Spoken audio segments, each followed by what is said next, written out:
Dijon 7e accueille Niort 15e. Les Dijonais qui veulent se redonner des chances de monter en Ligue 1.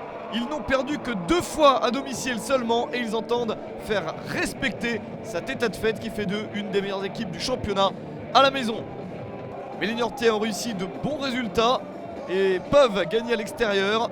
La seule victoire des 5 derniers matchs des Niortais était à l'extérieur et il faut renouveler cette performance pour espérer s'éloigner un petit peu plus de la zone rouge. Les Niortais en bleu, les Dijonais en rouge et les Niortais qui doivent évoluer sans une quantité assez impressionnante de joueurs. Johan Gastien et Letzelter sont suspendus. Thiao, Glombard, Ebras, Durac et Lahaye sont tous blessés. C'est compliqué pour Niort et c'est Dijon qui logiquement domine le début de match. Déjà 2 petites opportunités, mais rien de plus à la mi-temps. 0-0, Niort tient le coup. Les Dijonais eux aussi sont privés de quelques joueurs. Varro et Philippe Otto sont suspendus. Grégory Thiel est toujours blessé en attaque. Les Dijonais qui vont essayer de tout modifier en seconde période et de jouer un peu plus haut et de jouer beaucoup plus l'attaque pour essayer de remporter ce match dont ils sont favoris.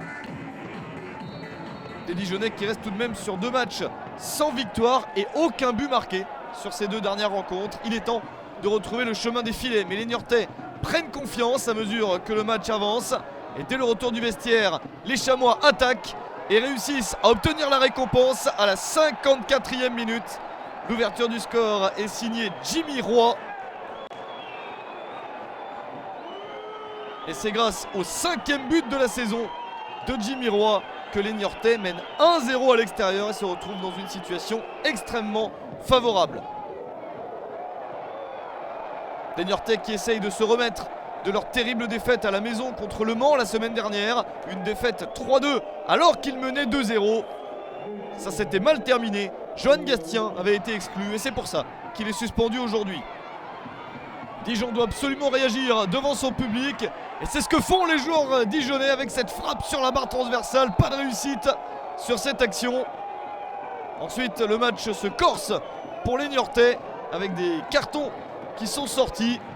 Les Niortais qui s'accrochent à leur score de 1-0. Attention à ce ballon mal dégagé dans la surface. Penalty sifflé par l'arbitre du match. William Lavis n'a pas hésité pour une main qui paraissait pourtant bien involontaire.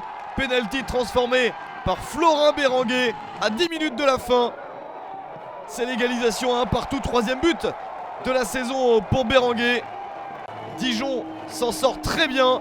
Et confusion ensuite, tout le monde s'énerve et notamment Rodolphe Roche, le gardien de but de Niort. Il se retrouve ensuite bousculé. Très mauvaise atmosphère dans cette fin de match tendue. 1 partout au final entre Dijon et Niort.